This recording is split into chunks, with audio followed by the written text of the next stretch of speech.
আসসালামু আলাইকুম। আজকে আমি শেয়ার করব কিভাবে মাত্র 2 মিনিটে ঘরেই আপনি কিমা তৈরি করে নিতে পারবেন। আমি আজকে চিকেন কিমা তৈরি করে দেখাচ্ছি। আর আমি এখানে মুরগির মাংস নিয়েছি, হাড় ছাড়া, চর্বি ছাড়া। আর এখন আমি এটাকে ব্লেন্ডারের মধ্যে যে কিমা তৈরি করার জন্য যে ব্লেন্ডারটা থাকে আমি সেটাই তৈরি করে নিচ্ছি। আর এই মাংসগুলো এখন ভালোভাবে ধুয়ে কেটে নিয়েছি ছোট ছোট টুকরা করে। আর এখন এগুলো তার কিমা ব্লেন্ডারের মধ্যে দিয়ে দিচ্ছি।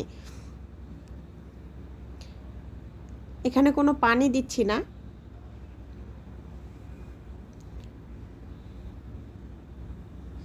তো এভাবে আর কি মাঝে একটু পর পর বন্ধ করে করে এটা চালু করতে হবে।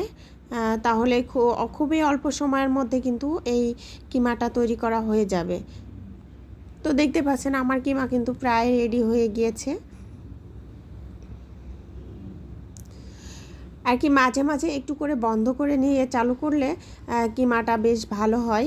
তো কিমা অলরেডি তৈরি করা হয়ে গিয়েছে। আমি এই যে একটু আপনাদেরকে দেখিয়ে দিচ্ছি।